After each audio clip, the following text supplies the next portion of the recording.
En 1875, don Bosco desde Baldoco enviaba a estas tierras de Argentina el primer grupo de misioneros salesianos. Un grupo de jóvenes llenos de entusiasmo habían sido sus muchachos, crecidos y formados por él en Baldoco. Iban a tierras lejanas, al otro lado del mundo. Aquí quisiera subrayar la motivación para llevar el progreso de la civilización y la luz del Evangelio. Esa era la mentalidad de ese tiempo. El misionero iba para evangelizar, pero primeramente tenía que civilizar. Parecía como que era imposible a los pueblos originarios recibir directamente el Evangelio. Primero tenían que ser civilizados para después poder hablarle de Jesús y de su movimiento cristiano. La luz de la civilización y del Evangelio, prácticamente hasta después del Vaticano II, fue la motivación y la tónica prevalente de los misioneros.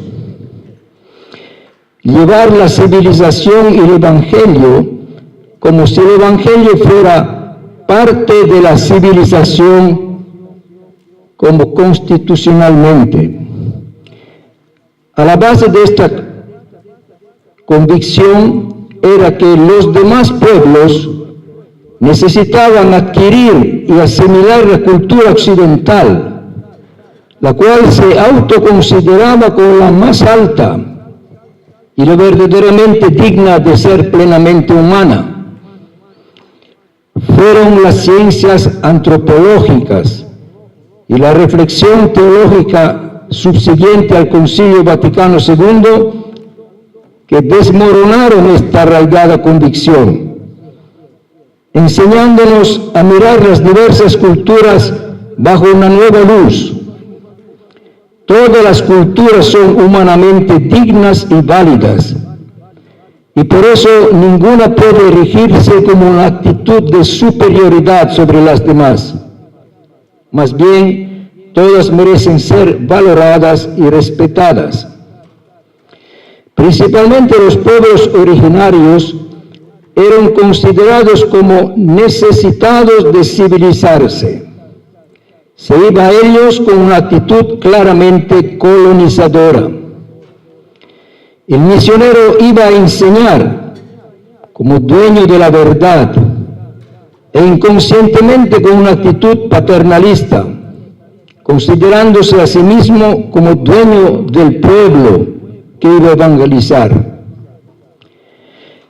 Había una actitud como de quien dice: yo sé, yo vengo a enseñarles, ustedes tienen que escuchar y obedecer si quieren salvarse.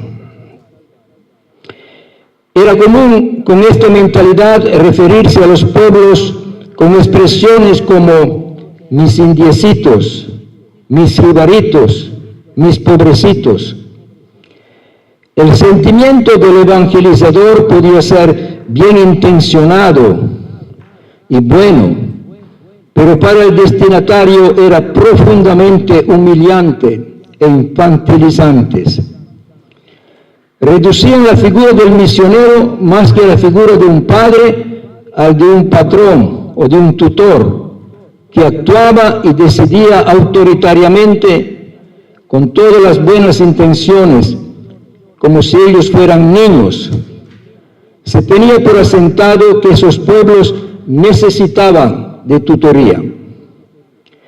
Los gobiernos nacionales encargaban a los misioneros amplias extensiones de sus territorios para que fueran allá a contactar etnias que debían ser civilizadas, a fin de que se integraran poco a poco a la sociedad civil de esas naciones que recién se estaban consolidando.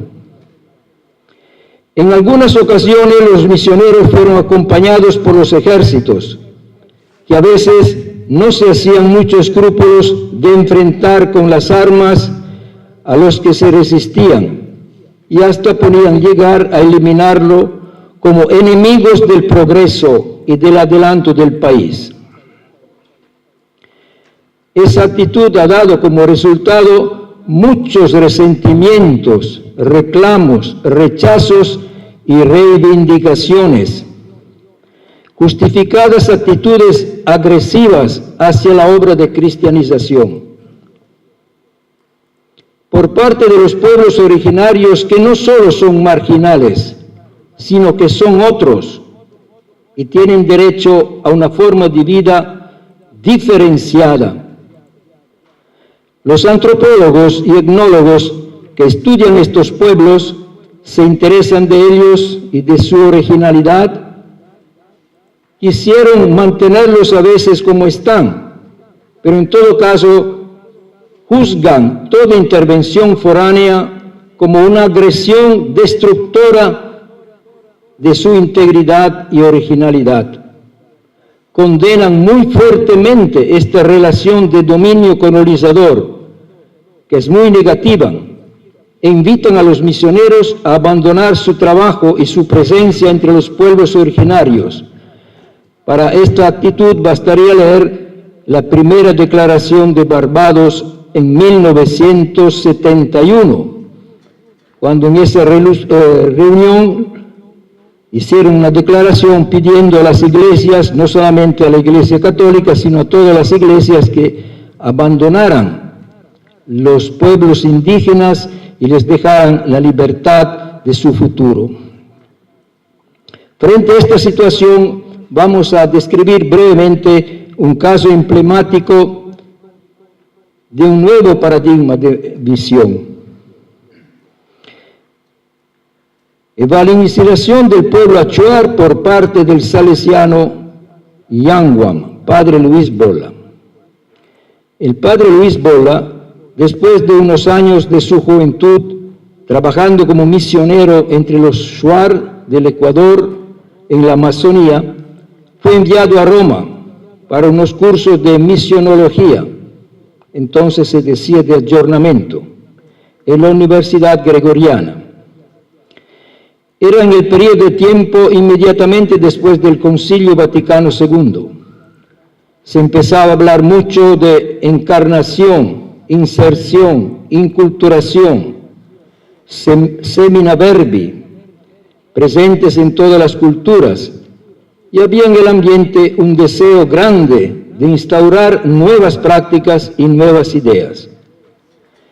En septiembre del año 1971, el padre Yanguam pide a los superiores, rector mayor primeramente, al inspector y al obispo, que le permitan ir a vivir entre los achuar, un subgrupo de la etnia jíbara, en una localidad llamada Bichimi, en plena Amazonía ecuatoriana.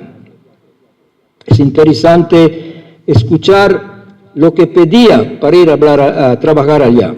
En su petición escribía a los superiores que me permita ir a vivir entre ellos al estilo indígena, sin pedir nada, sin perder mi identidad de religioso y de sacerdote.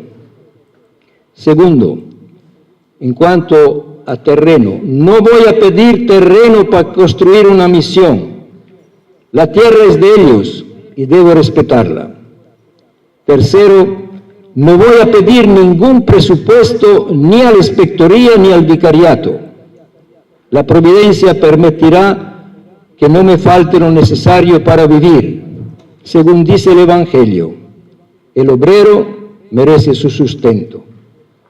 Si ustedes consideran esas peticiones que hace son muy radicales, prácticamente el padre Bola se va en medio de los achuar con la única fuerza del Evangelio, nada más. El señor obispo del vicariato, que en ese tiempo era Monseñor Félix Pintado, en su sencillez le preguntó: oye, padre Lucho, ¿cuánto tiempo piensas quedarte en Bichimi? ¿Una semana? El padre sonrió y pensó: veremos. Pues su intención era quedarse en una forma definitiva por toda su vida. Y así lo fue, desde el año 1971 al 2013, el año de su muerte. 12 años los pasó en el Ecuador y más de 30 en Perú, pero siempre entre los achuar, los cuales vivían tanto a un lado como al otro de la frontera. Y los parientes, entre ellos, entre familias, estaban de un lado y de otro. Una breve descripción de cómo era el ambiente donde se va. Vicini, en ese tiempo, era una pequeña comunidad con pocas familias alrededor del Hunt, el hombre fuerte, Mukwin, que había invitado al padre Yanguam a quedarse allí como hermano, no en el sentido cristiano, pues los achuaras por primera vez sentían hablar de cristianismo, pero en sentido de parentesco, pues entre los achuar no existe otra relación que la relación de familiaridad entre personas que participan de lazos de la sangre o de la relación que viene a crearse a través de matrimonios. El lugar era situado a orilla de un río del mismo nombre, totalmente aislado en la selva, sin ninguna carretera, ni pista de aterrizaje para avionetas, ni contacto alguno con el mundo externo. De repente, por el río subían algunos negociantes peruanos a vender telas, machetes o cosas parecidas, y las cambiaban con tortugas o pieles de sajino. A veces llegaban también familiares de los mismos achuar que vivían al otro lado. Serán estos contactos los que impulsaron al padre a pasar al Perú en el vicariato de Yurimaguas para atender a los achuar del otro lado de la frontera, que carecían de toda presencia misionera. Vamos a reflexionar brevemente cuál fue la actitud del padre en medio de este pueblo. El padre se quedó entre ellos como un huésped, participando totalmente en la vida de ellos, machete en la mano para trabajar con ellos, trabajar los caminos de la selva, la chacra, los cultivos, construcción de las casas de chapi, que son hojas grandes para hacer los techos, comiendo lo que ellos comían, tomando la chicha de mandioca mascada por sus mujeres, durmiendo sobre sus esteras de dura pona, sin ningún colchón, en una casita de paja que ellos le habían reservado. Una parte de la casita era dedicada a capilla, en donde el padre celebraba la Santa Misa y mantenía permanentemente el Santísimo. La celebración de la misa era diaria, en las primeras horas de la mañana antes de amanecer. Participaban a veces algunos curiosos y al principio vino a acompañarlo José Arnalot, un joven seminarista salesiano que quiso hacer una experiencia junto a él en un periodo de discernimiento. Su preocupación constante como misionero y evangelizador era conversar e involucrarse mucho con ellos para conocer cada vez más su cultura, su lengua, sus creencias, sus costumbres, y profundizar cada vez más hasta descubrir la semina verbi en la cultura de estos hombres guerreros, dignos y altivos en su mundo. En el convivir diario, no descuidaba nunca la oportunidad que a veces se presentaba para introducir la novedad del Evangelio, introducir los valores más centrales y anunciarle a Jesús muerto y resucitado, ya presente entre ellos, en ciertos aspectos y características de sus héroes culturales, de sus mitos y creencias. Su preocupación era evangelizar desde adentro de la cultura y de la vida concreta. Con el tiempo alcanzó a obtener que algunos, pocos, pidieran el bautismo. Pero al final de su vida pudo presenciar el florecimiento de varias comunidades cristianas, sea en Ecuador como en Perú. Ver ordenado como diáconos permanentes a 6 achuar, mayores, respetados padres de familia, con numerosos hijos. Ellos siguen ahora trabajando, fortaleciendo las comunidades, administrando los sacramentos del bautismo y presenciando los matrimonios. Me quisiera con todo detener brevemente para analizar la condición del huésped. El huésped no es dueño de la casa, no impone nada, porque esta casa no es suya, es ajena. Más bien la actitud es agradecer por haber sido aceptado a vivir en un territorio, en una casa que es del pueblo. Cuando las circunstancias lo permitían, proponía su buena nueva y continuamente dialogaba de igual a igual para aprender más, con mucho respeto. Trata de conocer y practicar sus costumbres buenas, sanas, como por ejemplo, la toma de la guayusa todos los días a una hora muy temprana, más o menos a las 3 de la madrugada, momento en que alrededor del fogón se conversa de las cosas importantes, se corrigen a los hijos, a las hijas, se toman las decisiones más importantes, se organiza el día y se narran los mitos. Otro valor, el peso y el valor de la palabra directa y firme, que orienta y da, y de la cual uno se puede fiar. Tercero, la capacidad de vivir con una alegría espontánea y sincera, aún después de momentos duros, graves y tal vez dolorosos. El padre Yanguam se integró tanto de llegar a sentirse en familia entre ellos, participar de su talante y de sus bromas, compartir sus pruebas y vivencias, hasta sentirse fuera de lugar cuando por algún motivo, rarísimas veces, tenía que ausentarse para ir a la ciudad para los retiros.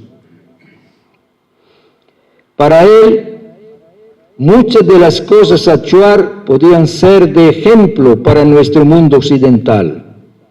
Bastaría leer el libro Lo que los achuar me han enseñado, que es un diario del joven José Arnalot, compañero del padre Bola, durante más de 2 años. Y también para leer los diarios del padre Yanguam, que son 14 tomos por la editorial Abiyala de Quito. Ahí uno puede leer y convencerse de cómo actuaba y cómo vivía esta experiencia el padre Yanguam. A veces podemos pensar que estaba en esos lugares tan aislados, que estaba triste, que tal vez estaba como encerrado en sí mismo. Todo lo contrario. Se sentía perfectamente integrado con ellos, llenos de optimismo y de alegría. Todos los que le han conocido como un hombre lleno de felicidad.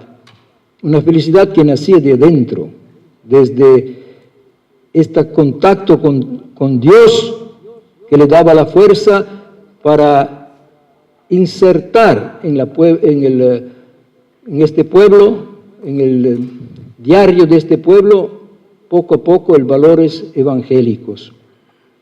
El antropólogo Philippe Descola, que hizo su tesis doctoral sobre el pueblo achuar, la selva culta, en el año 1986, en su libro Las lanzas del crepúsculo, donde cuenta de la vida y de las guerras de los achuar, dedica un capítulo entero a la figura del padre Bola, lo llama Albo, subrayando y admirando mucho su capacidad de inculturación y dedicación casi mesiánica al pueblo achuar.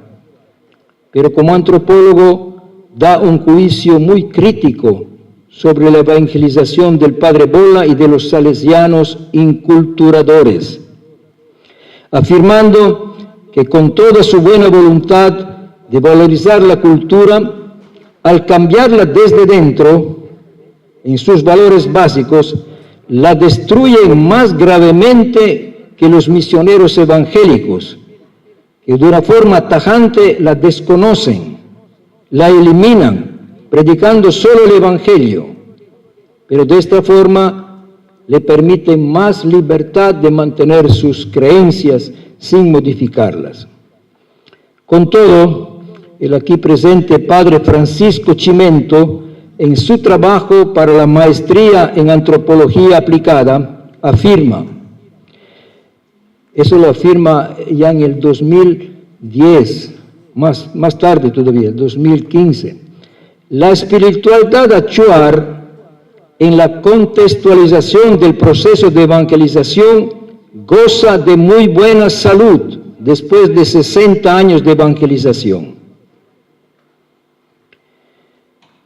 El padre trabajó 12 años con los achuar en Huasaquenza. Entonces vio que lo que dice el antropólogo no es tan verdad. Esto nos plantea no solamente un muy distinto enfoque de apreciación entre un antropólogo reconocido y un misionero que estuvo 12 años con los achuar, sino que desde un punto de vista teórico nos hace reflexionar sobre el valor de la buena nueva, el Evangelio para toda la comunidad humana.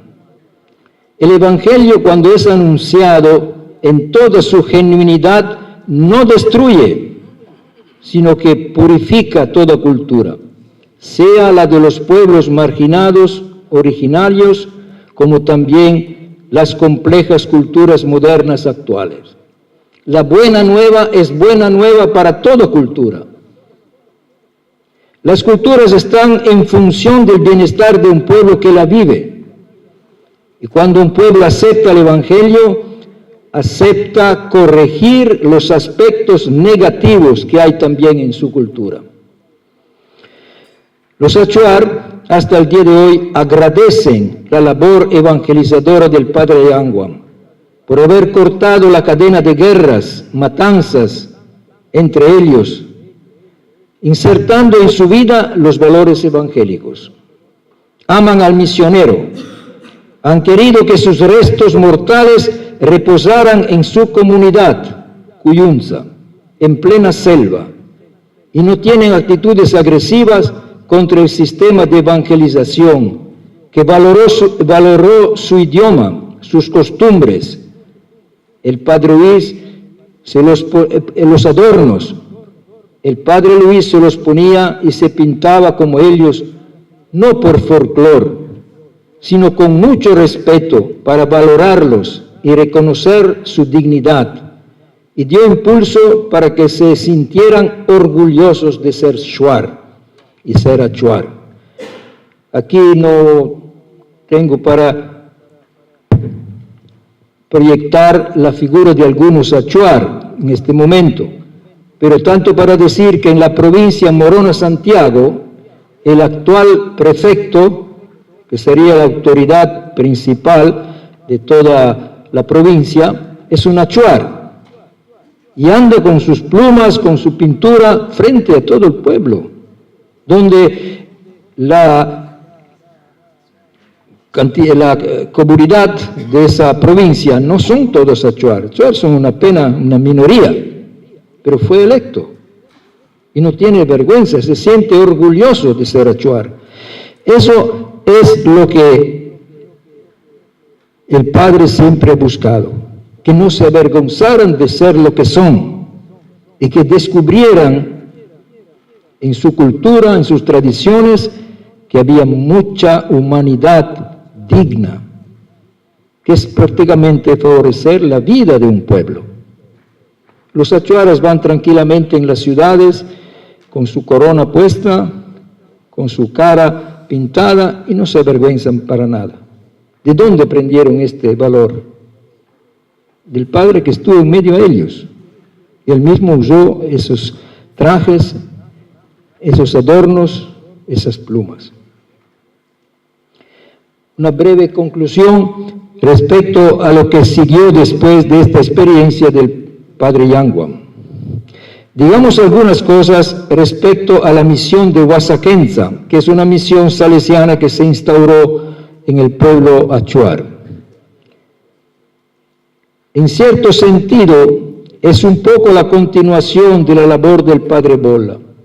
En el año 1988, centenario de la muerte de Don Bosco, los mismos achuar pidieron al obispo Monseñor Arroyo que abriera una misión. Es decir, al obispo nos manda solamente un misionero que da vuelta por nuestras comunidades, pero no tenemos una misión como institución, como, diríamos, centro de servicios educativos. Y querían que fuera presente en su territorio. El obispo accedió, y en el mes de noviembre de 1988 se inició su presencia tratando de mantener en lo posible el paradigma de huésped. Vemos algunas características. El lugar donde está la misión lo escogieron los mismos achuar, después de muchas deliberaciones. Ellos trabajaron, prepararon, organizándose con su presidente.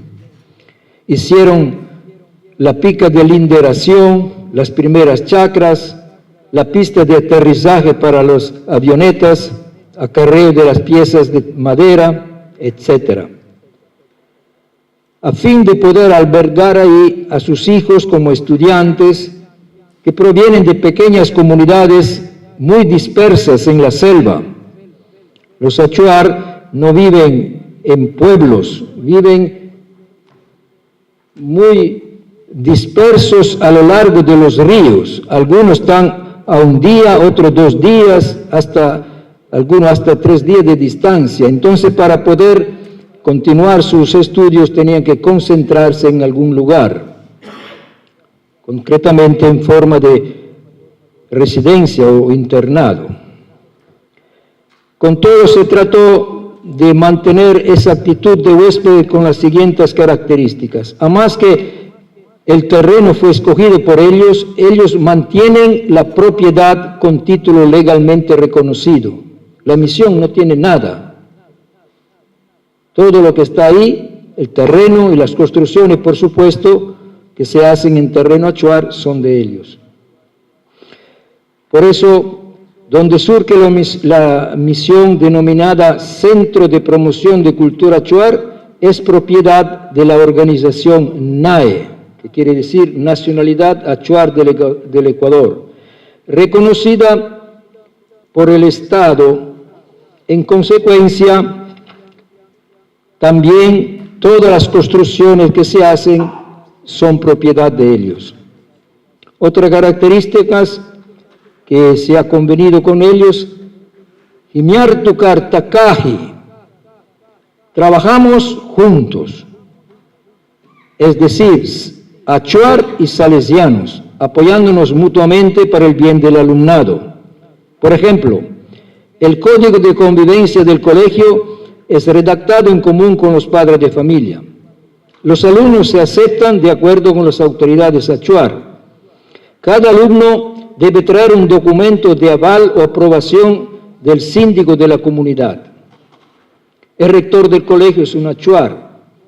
La forma de sanciones y correcciones, por los casos que lo requieren, están tomadas de acuerdo con la forma de proceder achuar, que no siempre son castigos físicos, sino muchas veces son castigos con un cierto matiz, diríamos así, muy cultural. Pongamos un joven que por su conducta necesita ser corregido. Primero hay el chichárcamo. Chichárcamo es llamarle delante de un mayor, el cual le aconseja, le habla. Y después le dan el tsang. Tsang es una bebida que se obtiene mascando el tabaco todavía verde, crudo. Se forma un líquido muy denso, muy fuerte. Después ellos se van solitos en el monte, tienen que hacer una pequeña choza y absorben ese tabaco por la nariz y entran en trance. Para que aprendan en la soledad de la montaña a encontrarse con el Arutam. El Arutam es el espíritu protector que les revelará lo que tienen que hacer en su vida. Y muchas veces esta corrección es mucho más eficaz que los correazos que a veces se acostumbran en nuestras comunidades. Si hay iniciativas nuevas, se coordina con las autoridades Achuar. Desde varios años y más se da educación secundaria y después se han abierto carreras de licenciatura profesional, personas que sean, allá dicen licenciados, es decir, con 4 años de universidad, como profesores bilingües. La universidad que apoya, o mejor dicho, que tiene ahí sus programas, es la Universidad Politécnica Salesiana. Es un seguimiento de los cursos a distancia, pero vienen cada mes 2 o 3 profesores desde Quito y dan la apertura de cada uno de los créditos. Después los jóvenes, que ya generalmente son personas ya casadas, con hijos, regresan a sus casas y desarrollan los módulos que les entregan. Y después hay sus momentos donde tienen que presentar los exámenes. Aún con todo este esfuerzo de tratar de ser huéspedes en ese territorio, hay que reconocer que al haber entregado la estructura de la misión en mano a los salesianos, eso conlleva consigo el riesgo de convertir el misionero en el Señor, que si no está muy atento puede insensiblemente volverse en el patrón, muy lejos de la forma original instaurada por el Padre Yanguam. Conclusión. Validez del paradigma huésped. Creo que no solo para los pueblos marginales indígenas hay que considerarlo como válido. La Iglesia ya no es a nivel social, y creo ya no debe serlo, la institución fuerte y dueña del tiempo de las teocracias y del cesaropapismo. Cuando los papas encoronaban a los reyes e emperadores y a través del sistema de patronato encomendaba a los reyes de España y de Portugal la evangelización de los territorios y pueblos conquistados para el reino de Cristo.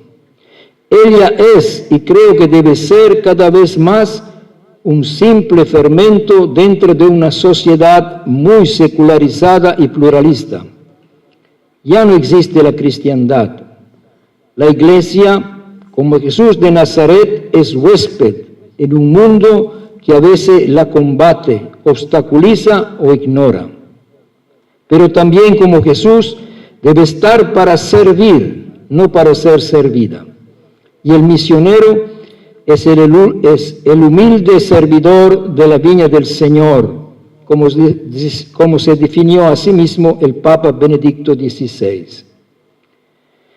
El misionero no puede ser tampoco el burócrata que llena los registros parroquiales de acta de bautismo y matrimonio, sino el anunciador y testigo del núcleo esencial del Evangelio, del centro de todo el mensaje. Dios amó tanto al mundo que mandó a su Hijo para salvarlo.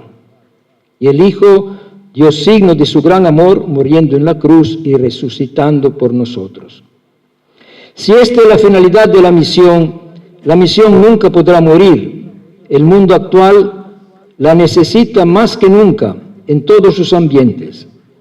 en los pueblos marginales, en las grandes concentraciones de las ciudades, en los lugares donde no llegó todavía el Evangelio, en las barriadas pobres, en las universidades, en el mundo de la política y de la economía, en las relaciones internacionales. Se puede ser y se debe ser misionero en cualquiera de los ambientes donde las palabras del Evangelio pueden aportar vida en una sociedad llena de muerte. No hace falta imponer ni lamentar, sino seguir proponiendo y testimoniando como lo han hecho y lo siguen haciendo los misioneros auténticos que entregan generosamente su vida en los más variados ambientes de este mundo.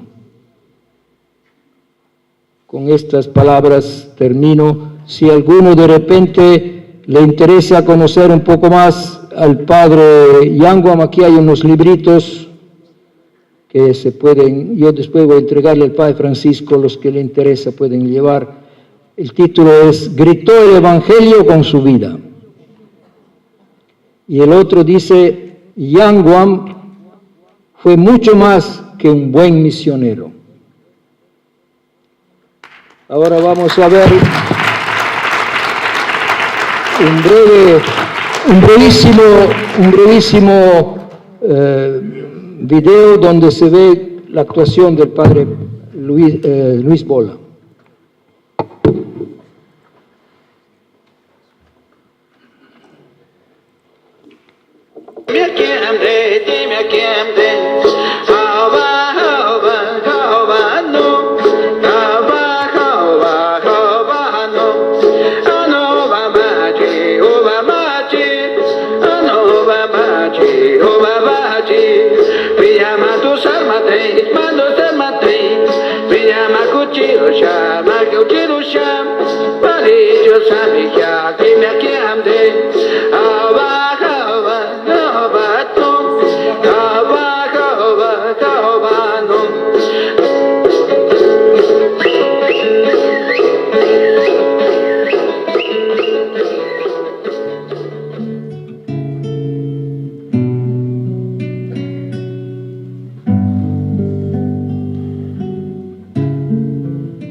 Quien pierde su vida por mí, la encontrará, la encontrará, la encontrará.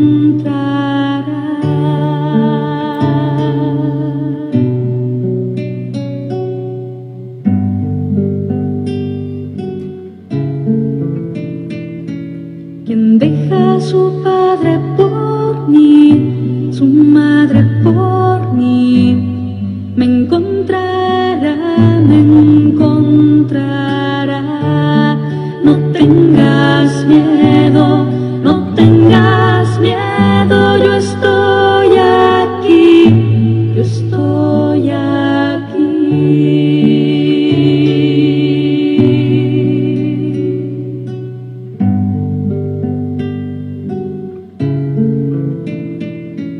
Quien deja su tierra por mí, sus bienes por mí, sus hijos por mí, me encontrará.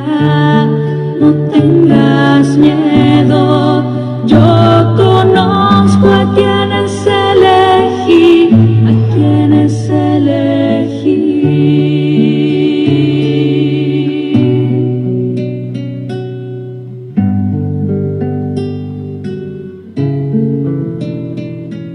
Quien pierde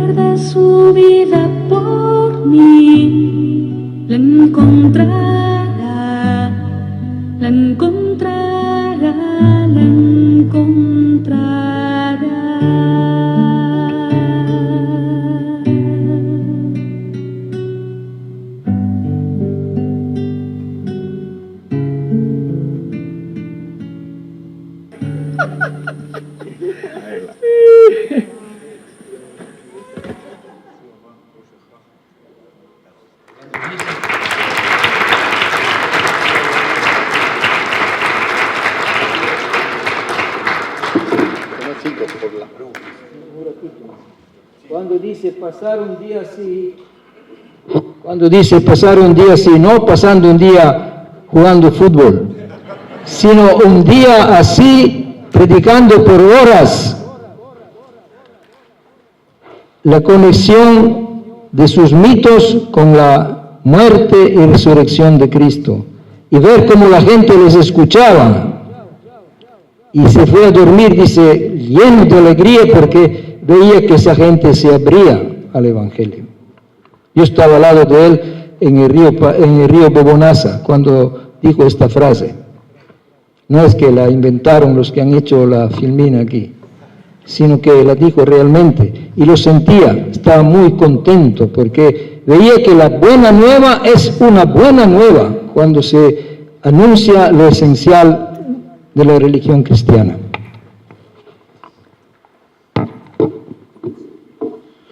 Bien, abrimos para preguntas. Ya tenemos preguntas de Cecilia. Ahí, ¿vas vos, Juanpi? Bueno, Juanpi.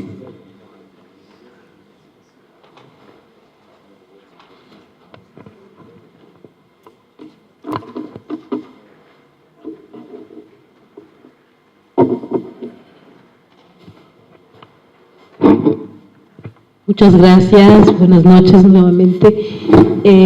Yo tenía una pregunta para el padre Domingo Botazo y me gustaría entender cómo se concibe desde esta perspectiva de Luigi Bolla el tema de la inculturación.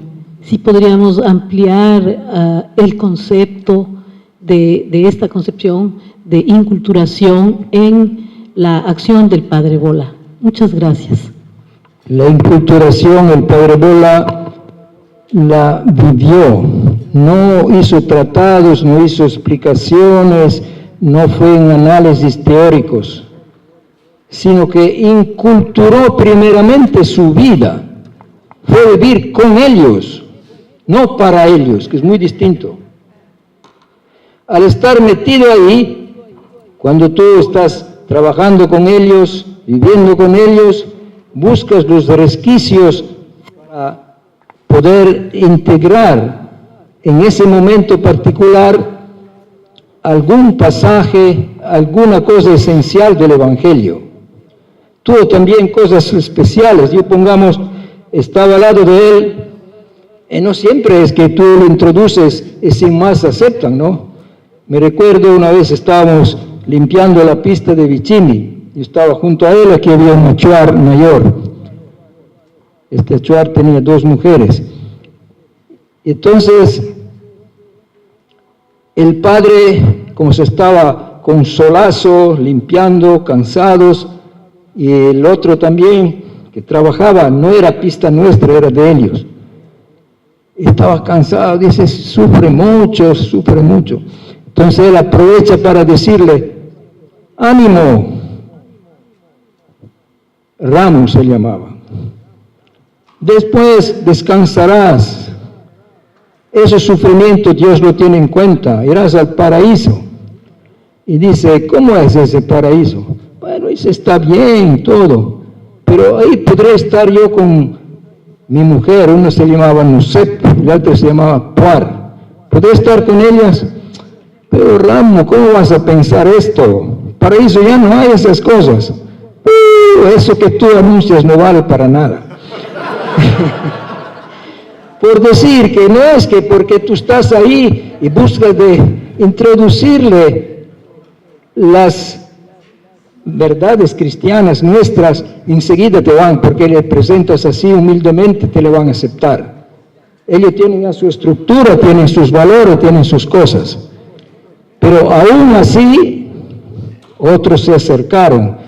Y ahorita puede ser que mañana aquí el padre Roger haga ver cómo ha florecido con un solo hombre metido en ese pueblo, que serán más o menos 20.000 achuar dispersos en una extensión de 12.000 kilómetros cuadrados. Tienen sus diáconos, tienen su orgullo de ser un pueblo valiente, de hacerse respetar, tienen su organización, pero la hizo desde dentro de la vida, no con teorías dando cursos que vamos a hacer esto y aquello, no. Viviendo con ellos. Y como una madre de familia cuando está en la casa, ¿cómo comunica la fe a sus hijos? ¿Cómo lo comunica? Le hace sentar, ven aquí que doy clases de catecismo. Ella reza, ella le hace hacer la señal de la cruz cuando es el momento, ella le indica cómo tiene que tratar al pobre que se acerca a la puerta de casa, ella le indica muchas cosas, cómo tiene que respetar a sí mismo. Dentro, eso es la inculturación. Estar con el pueblo y en momentos oportunos, cuando ellos lo permiten, presentarle la forma de actuar en esas circunstancias con el Evangelio. No siempre aceptan. Por supuesto, no es que los valores evangélicos sean muy sencillos. Pongamos entre los Achuar el criterio que la enfermedad y la muerte es siempre causada por un maleficio de algún chamán. Y la idea es que el chamán, como hace daño, se ponen de acuerdo y hay que matarlo. Tanto para hacer también un ejemplo sobre esto. En una comunidad pumbuenza había un señor que partiendo una palmera le entró una astilla aquí en el ojo, estaba perdiendo el ojo. Nosotros decimos, bueno, la astilla te está haciendo daño, por eso pierdes el ojo. No, el criterio de él es, ¿quién hizo que la astilla me venga en el ojo? Tengo que ir a averiguar. Entonces, averiguaron, el fulano de tal es el ubicín, es el chamán que te mandó. Entonces ahí estaba una asamblea más numerosa que esta, y el que dirigía la mesa pregunta, ¿qué vamos a hacer? A ver, digan ustedes. Hay que matarle. Yo estaba presente, entonces me levanté y digo, ¿pero cómo? Muchos de ustedes ya son bautizados, traté de poner todas mis razones. Me escucharon, después el que dirigía me dice, bueno, gracias lo que has dicho, muy bien. Y después preguntó a ellos, ¿y qué vamos a hacer? Dijeron, él no es achuar, él no sabe. Y después de una semana lo mataron. No es que el Evangelio, porque se le presenta de una forma más cercana, más humana, de una vez te lo aceptan. Pero eso era la inculturación. No sé si contesté a su pregunta.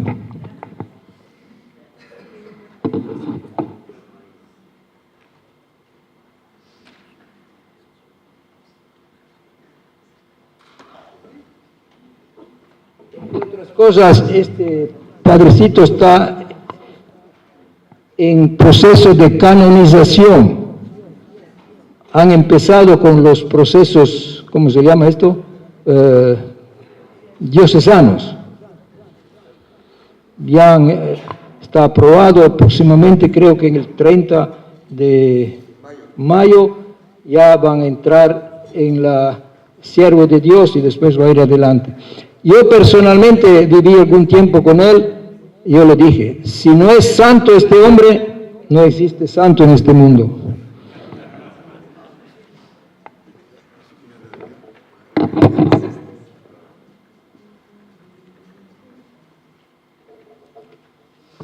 ¿Alguna pregunta más? ¿Comentario? Bien, ¿algo para redondear? Acá, perdón. Sí, gracias Padre Domingo, siempre escucharle es una suerte. Yo tengo casi una curiosidad más bien, conozco muy poco de lo que usted nos comentó, pero la curiosidad va por allí. Cuando visitaba hace unas semanas por un proyecto atrás, un par de meses, el hijo de Mucuy, Eduardo Mucuy, del gran amigo y jefe de ese sitio de Huichimi, él casi me decía que debía ser la misión en Huichimi, porque ahí empezó. Incluso me mostró dónde estaban enterrados sus papás, o su papá. Entonces la curiosidad va un poco, ¿cómo fue esa decisión? Usted nos había comentado de que decidieron hacer la misión en donde está ahora, en Huasaquenza, y no en Huichimi. Porque Eduardo un poco recordaba, creo que era muy pequeño él, a su papá y decía que según él hubiese sido bueno que esté la misión ahí, porque él pues con la misión entiende de alguna forma que podría haber llegado otros servicios, vamos a llamar. Bueno, esa es una curiosidad que yo me quedé pensando y le agradezco mucho porque yo leí el libro de Arnaud y efectivamente a uno se le abre muchas puertas para conocer un poquito más a ese pueblo. Bueno, respecto a eso, las comunidades de Achuar son muy pequeñas y la institución de estructura educativa, como puede ser una misión para que se reúna ahí un buen grupo de alumnos y alumnas, no se puede reducir a una pequeña comunidad.